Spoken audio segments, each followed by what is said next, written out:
Hey, what's going on? We're back for another week of Financial Mirror, and I hope that you are having as great a week as I am. I want to start off by saying thank you to everyone that continues to show support for the stream.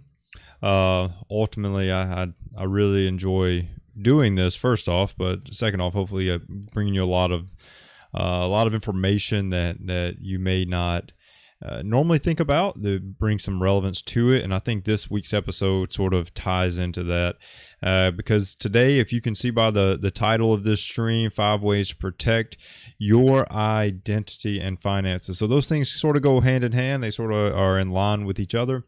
The biggest thing to take away, though, is the simple fact that you are in control of this, and it doesn't really have to take much effort or much thought, but it is something you have to be conscious of and cognizant of what's going on around you. Okay, so I want to start off by letting it be known this is a topic no one normally thinks about until something has happened or someone knows someone that was affected by identity theft or something of that sense. So with all the security crime that we currently are seeing, we've recently had the oil pipeline that's been breached. We've had the meat distribution that's been hit. We've seen McDonald's recently get hit. And Verizon has recently been hit. Like, there's a bunch of data breaches that are currently out there, and they continue to impact a lot of us, right? So with all this that we're seeing going on right now, this is a relevant topic. This is a topic that you have to be aware of. And ultimately, I want to ensure that my viewers and my listeners know what it takes and has the knowledge that it takes to protect themselves from this happening to them. So let me just preface this whole entire episode. I want to start off with really just walking you through like a little scenario, right? To sort of give you some relevance and to make this whole thing real. Because like I said, most of the time you don't really think about it until after it's happened. Okay, so let's take, for example, I'm going to use James. James is going to be my example for today. So James is doing good, right? James is paid off all of his debt, and he's starting this whole like wealth building journey. Okay, so with James going through this, all of a sudden James goes out and James is like, okay, it's time for me to buy my first home. Well, guess what? James shows up, he shows up to the bank, and all of a sudden they run his credit report, and all of a sudden he has a credit score of 540, right? And he's like, holy cow. A 540 credit score is not going to get me approved for a house, for a loan on a home, right? So he started doing some digging. He's like, how is that? Like, I've paid off all this debt. I've been, I started getting my finances on track. How did this happen to me, right? So James, he did some digging, and then he realizes that he has 3 credit lines that have now been opened under his name and maxed out by someone else. Okay, so James is in awe. James doesn't know what's going on.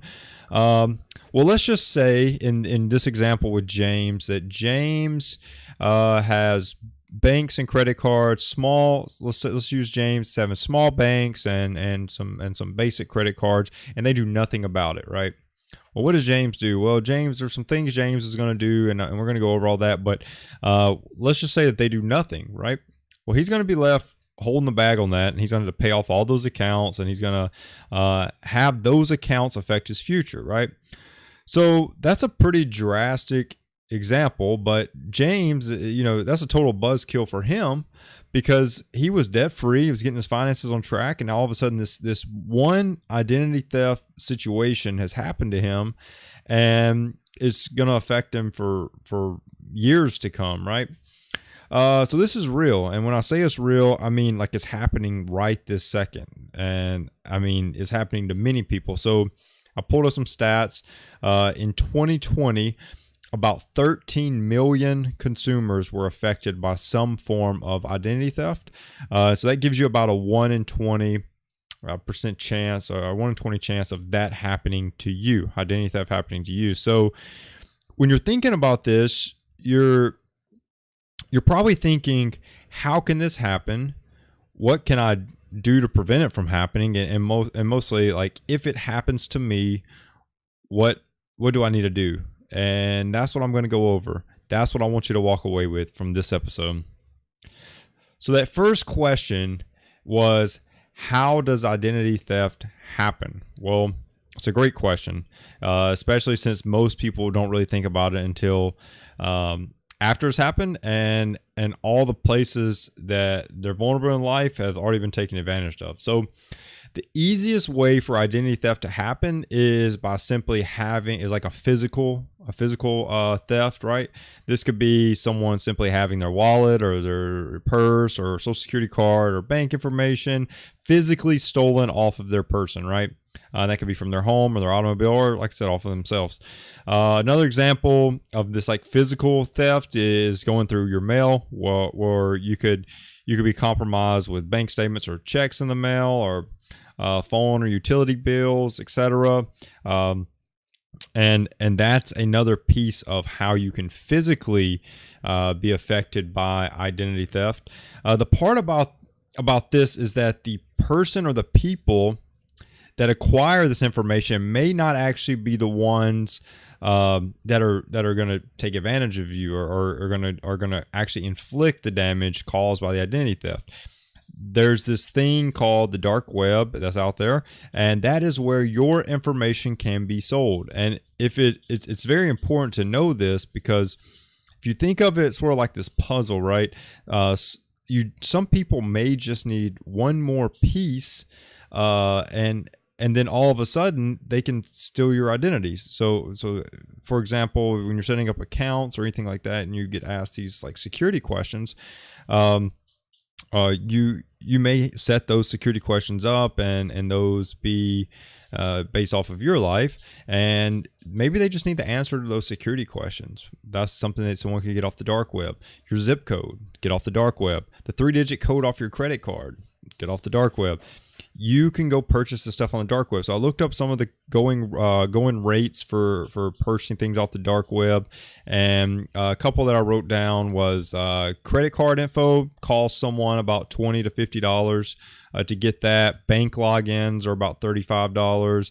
A Facebook account is worth about $74.50. A Gmail account's worth about $155.73. So you can see there's a lot of money in this whole scheme of identity theft, and people want that. People want that information, right? And if you look at it with these dollar amounts that I've just given you, and you look at the whole identity theft market is totally changing. The whole structure of identity theft is changing with the introduction of cryptocurrency, because people are now taking this money, moving it into a cryptocurrency, and then transferring out, and now it's untraceable. So it's becoming a huge market, right? So with that, so we talked about the physical way that people can, steal your identity, but there's another way through phishing attempts, right? So long story short, just to give you an example, if you don't know what a phishing attempt is, it's pretty much this idea that you will do something for the attacker, and then they'll steal your identity or money or whatever else they want through whatever it is that you had to do. So let's use, for example, like a robocall. That could be like a phishing attempt, and they may ask for your social or credit card or bank info or something else. You give it to them, they use it, right? Text, like robo-text, are also another thing that's becoming more common, and these are a little more dangerous than the calls, right? Because they can send you this like little hyperlink in your text message. You click it, and then it could lead you to a malicious site or anything else where you could fill out information, and they could take that. Email attempts is another one, a huge phishing attempt, because it's sort of the same as the text, that they could send you this hyperlink, and you could click it, and then all of a sudden it could take you could fill out something. It could also download malicious software onto your computer or your mobile device, and then it can begin to collect data along the way. So those are a couple of ways that it can be taken through this like phishing attempt. And then finally, the last one is data breaches. And as I started this, I prefaced this whole entire thing with data breaches are becoming extremely common. Equifax had that data breach a couple years back. that caused a lot of heartache. And it is becoming more and more common. This year, we've already had data breaches from McDonald's, Verizon, Facebook, Instagram, LinkedIn, US Cellular, Kroger, T-Mobile, Hobby Lobby, Gecko, so many more, right? And all of those companies I just named, you have probably heard of most, if not all of them, and they have been in some shape, form, or fashion a data breach this year.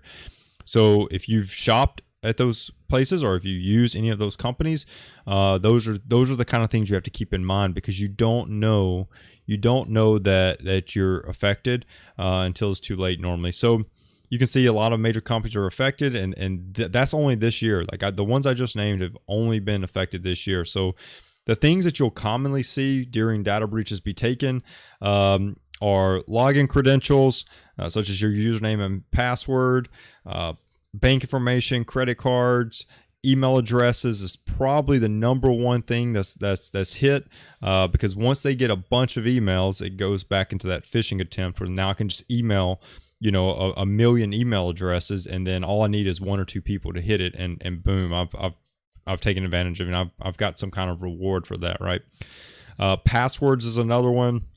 And PII is that last one. If they can get to your email and you've got, something you sent to your bank or whatever in your sent items, they've got access to that. So it's definitely a major problem, and it can truly lead to like this major destruction on your life and finances. So it's something that you have to be very conscious of, because it can happen to anybody. 1 in 20, you have a 1 in 20 chance of it happening to you. So how can you prevent this from happening? Okay, so I'm going to start off by telling you this. I'm going to give you 5 ways that you can truly change how you look at certain aspects in your life, and keep your chances much lower. All right. So I've probably scared you at this point. I've shown you all these different. I talked about James, and James is now going from headed in the right direction financially to now can't buy a house. Like I gave you James's example, but this is probably very fearful, right? To have to think about this, but you can take the fear that's been created and move it toward action, and you can take these 5 steps and easily lower your chances. So there's no 100% guaranteed way that this will never happen to you, unless you just never access the internet, you don't open a credit card, you don't have a bank account, because banks could be breached as well. But if you literally were completely disconnected from all of society, this may not ever happen. But otherwise, there's no 100% guaranteed chance or guaranteed way that this will not happen to you. All we can do here is lower your risk. So number one, like I said, I'm going to give you 5 ways. Starting off with number 1 is a management of your passwords. So it comes in 3 forms. There's 3 things you need to do to better manage your passwords. Number 1, do not use the same password for everything. I understand that passwords can be hard to remember. This can be an easy way to access all of your accounts, but it also makes you extremely vulnerable if one of your accounts is hacked. Now, all of your accounts can be hacked by the same password. If one data breach happens at Verizon and then that same password is used on every other thing, well, it only took a data breach at one spot for all of your accounts to be vulnerable. So that's number 1. Don't use the same password for everything. Number 2 is use complex passwords. This is becoming more of a requirement and not so much of a choice. Companies are requiring you to make more complex passwords, and that's the inclusion of special characters, upper and lower case, not including common words in your passwords. Those are some of the things that companies are requiring, and it's beneficial to you. So while you may be like, man, I'll never remember this, tap, tap, tap, or, oh my goodness, I can't believe they were making me require this, tap, tap, tap, and then you just instantly forget it. Yes, you've got to come up with some complex way that you can remember your passwords, but it's not easily guessable either. Okay.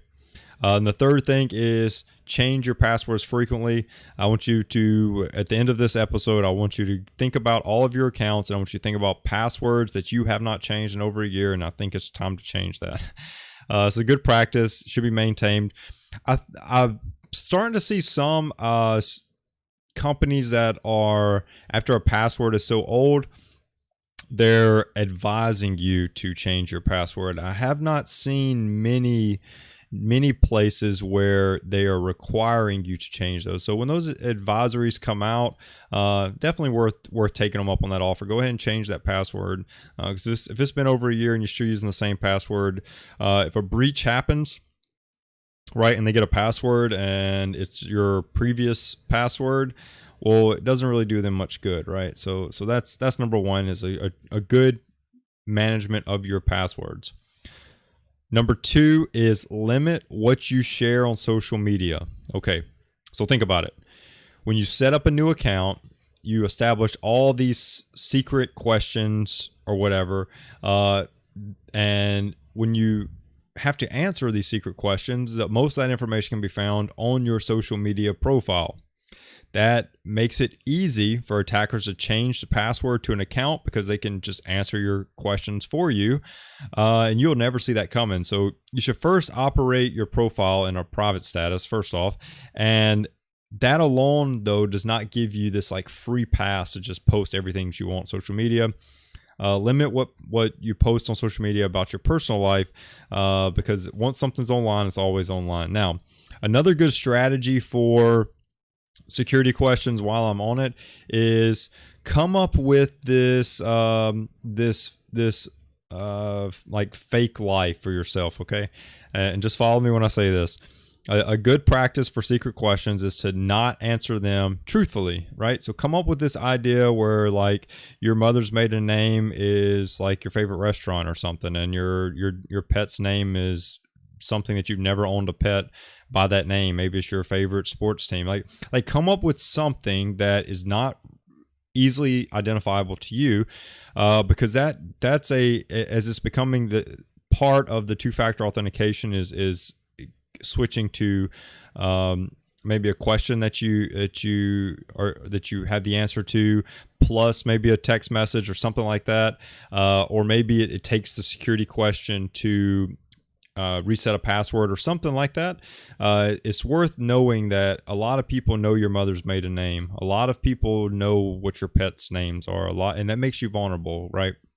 So come up with this like extra precaution and come up with this fake life that you want to answer your security question with, and it's just good practice, right? So number three is check your statements frequently. So this comes in two forms. So first off, checking of your bank statements. If you're budgeting, this should be pretty straightforward, as you're already looking at transactions regularly. As you're going through your budget and you're marking those transactions for where those align inside of your budget. And if you see something unusual, and that's an easy way to catch it, is when you're budgeting, you'll see something unusual, contact your bank, contact the normally the bank or the credit card, but you can contact the retailer if you don't really know much about it. But anyways, just hunt that thing down. Don't just let it sit there for too long. And the second, more important, monitor those credit reports to see if people are opening new credit cards under your account, new bank accounts, new loans that are showing up. It's becoming easier as credit card companies, banks, and all these other private companies are offering this as an added service. It's a little easier to monitor that, but you'll be looking for different lines of credit that are getting opened in your name. You'll see some address changes, stuff like that. Make sure that that's not nothing out of the ordinary is showing up on that credit report. So go to annualcreditreport.com to view your major 3 credit reports. You can review each one once every 12 months. Look for things that are not normal. But like I said, a lot of banks, credit card companies, and other private companies are starting to add this as a service on the account. So if you have a credit card, or you have your bank, check those out first as more of like a live tracking, but still go to annualcreditreport.com, and you can track it through there the old school way, right? So number 4, this is a big one. I'm going to say this cautiously, but be a little weary of free Wi-Fi, free public Wi-Fi. Be a little weary of that. I'm not saying not to use it. So using free Wi-Fi is not, this terrible thing. Just be conscious of what activities you're doing when you're on those networks. So free Wi-Fi is public, meaning anyone can connect to it, right? So it's only as secure as the people that manage it. And when we're being honest with ourselves, we can most likely, make that assumption that they do not manage that free public Wi-Fi network like they do their company network, right? So it's not treated the same. Same security practices are not applied to it. Anybody can join it, and it's something that you should be aware of. And so that's why I say, I'm not saying don't use them, but you should most definitely be aware of what it is that you're doing on it, because there's a lot of vulnerabilities that are out there that could leave you vulnerable if you're, when you're using those, and depending on what you're accessing. So watch that, be wary of it. Like I said, not disadvising you from using it, but just be aware of it. And then finally, keep all of this is number 5, keep everything up to date. So I know updates can be new, they can be buggy. Sometimes they're not very well accepted by you as the user or by the device that you're using it on, but it's necessary. Updates are necessary.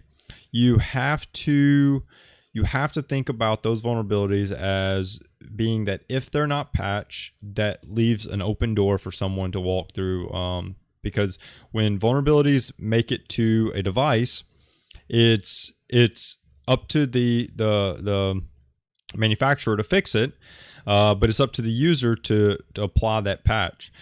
Once the manufacturer acknowledges that there's a vulnerability that they are patching, well, guess what? As an attacker or as a hacker or whatever you want to call this adversary, they want to come into your system or they want to come into your device. So they know the vulnerability exists because the manufacturer just stated it exists. That's why they patched it. So for all the people out there that decide not to patch their device, not to update their device, not to update the application, not to update whatever, you leave that door open for someone to walk through and take whatever they want inside of that device. So I strongly suggest that you maintain and control and update all of your devices, all of your applications as those become available. Because keeping those up to date is a true surefire way to maintain some awareness of your devices in the realm of the internet, but more importantly, your information as it is on a majority of those devices. So tying this all together. So as I started and I stated at the very beginning, you do not have the ability to become 100% guaranteed against this happening to you. However, if identity theft does happen to you, what is it that you should do? Well, technically there's 2 things that if you become a victim to identity theft that you should do. Well, the first thing you should do is if you see a fraudulent charge on an account, such as a credit card or bank statement or something like that, you should first dispute the charge. A little harder on bank accounts, such as like checking accounts, because those funds are normally tied up until the investigation's over, and then those funds will be released back to you. So debit accounts are a little different than credit card accounts, because obviously on the credit card account, they can sort of waive the purchase and you haven't physically issued out any of your hard-earned cash to pay for that. However, in both situations, an investigation will happen for all disputed charges. So the bank or the credit card company will reach out to the company that the charge happened, whether it be a retail service provider or an online service provider or whomever. They'll reach out to that manufacturer and say, hey, or that company, and say, hey, can you give us some information? And they'll do some digging, and then all of a sudden they'll come to a conclusion and say, okay, yep, that wasn't you, and boom, they'll give you your money back. Okay. pretty easy. Normally they'll change your credit card number, they'll send you a new card, all that kind of good jazz. Ultimately, just trying to keep you protected. With debit card, credit cards, stuff like that, it's a little easier to fix. If that's all they got, right? If that's all the damage they did was just make a charge, fraudulent charge, it's a little easier to fix. Now, let's say that you have a new account that shows up on that credit report when you go and look at it. Those are a little bit different to assess and fix. But the first thing that you need to do is you need to report it. So you can go to identitytheft.gov to get more information on how to get started and build out this recovery plan. And that's identitytheft.gov. So if you do have this happen to you, it's very important that you start that recovery and get that piece going. And once you dispute those accounts, those can take time to work themselves out. But it can be fixed. You just have to work through the steps, and it's time consuming. It's very time consuming to go through. So start early so you can take care of those. Lastly, there's a website, reportfraud.ftc.gov, reportfraud.ftc.gov. If you see or you know a fraud, that's a website that you can report, fraud, obviously, but it's to a community, right? And so they can start to look into these issues of fraud. And there's, wherever there's open investigations, and you can give them more insight into that so that they can get a better handle on some of these issues that are out there. So that's one way. That's one way to go about it, and that's sort of you being in control of your own destiny. Now, the other thing you can do is invest into some kind of identity protection insurance or identity protection service. LifeLock, Identity Guard, Xander, anything of those natures. There's tons out there. But here's some of the things, like if you're going to go that route, that's the route that I take. And it's more from a time perspective is the reason that I do it. I don't want to spin my wheels trying to go through and try to fix all these problems that it's not a matter of if it's going to ever happen to me, but when it's going to happen to me. So I prefer to pay for the service. It's not a very expensive service. But it sort of takes the legwork out of all that. So some of the things that you want to look for when you're looking at these identity protection services is for a service or an insurance that is going to cover the cost of identity theft. And that can be the legal requirements that come with identity theft. That can be the cost of the debt, if required to pay, that comes with identity theft. You also want a company that's going to go through and do all the legwork for you, that you're not going to pay them a monthly premium. And then identity theft happened, and they send you a bunch of documents to fill out and file and do all this on your own, right? So you want someone that's going to do that legwork for you. And then you also want to look for one that's going to provide some kind of real life monitoring throughout your everyday life. Some of the identity services are now allowing you to add emails, so they can scan the dark web for these emails, so they can see if you've been compromised. Those are other good services to have. But normally, a lot of these services are very low cost, roughly $10 a month. But they can give you total at ease with everything that's going on. And as this is becoming more and more prominent in everyone's life, they can give you a clear mind on the issue of identity theft. So $10 a month, roughly, some less, some more. Some of the plans are more like a family plan. So maybe you and a spouse and the kids or whoever, I don't know what all the plans are entail. So go and look these up. But there's family plans, individual plans. But ultimately, the thing is to if this is the route you want to take, to where there's a company that's going to sort of go to battle for you on any of these issues or situations as they arise, it's worth looking into. It's definitely worth looking into. So to wrap all this up, you can see that this is a very important issue.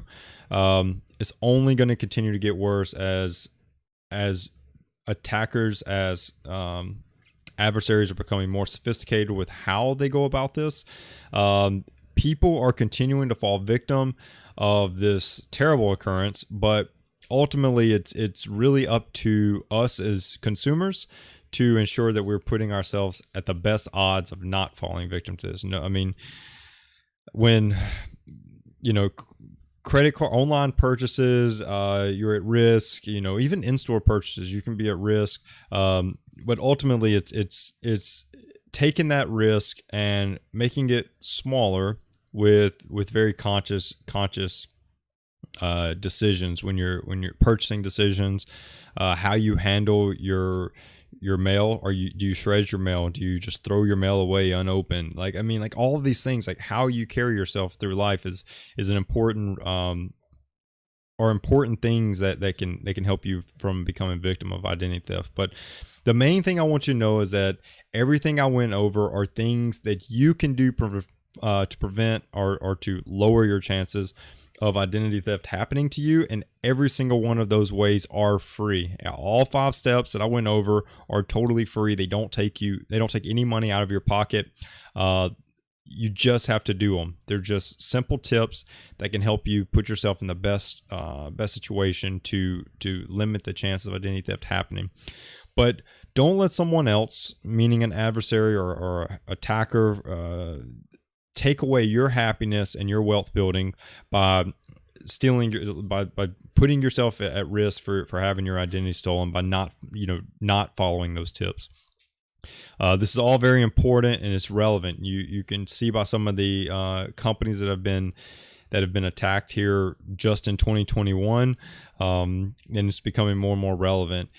So make sure that you're giving this conscious thought that it's just not something that you're throwing to the wayside, because it is relevant and it is becoming more predominant in everyone's life. So with that, ensure that this information is shared with everyone in your family. It is something that everyone plays a part in. We all play a part in making sure that because think about the whole mail thing, right? Like everyone who's picking up your mail from at your home, how's that getting disposed of? Like those are things that have to be thought of. But this is all only going to get more sophisticated. I'm sure next year I'll probably do another episode, and it'll be a whole new pattern of how people are going about doing identity theft, and we'll have to do a whole new episode on it, because this is a constantly changing battlefield of identity theft. So with that, do me a favor today, share this with 2 people today, not tomorrow. Today, share it with 2. Okay, you can do it tomorrow too. But if you're loving the stream, don't forget to subscribe, so you always will have the latest content as soon as it becomes available. More importantly, this always goes out as a podcast on Tuesday. So if you ever miss an episode that's live streamed, or if you just can't sit down and get to YouTube or Facebook to watch the actual live episode, comes out as a podcast wherever you listen to your podcast every Tuesday morning. So with that, thanks for watching, and I hope you got some great info from today's stream. And until next week, peace.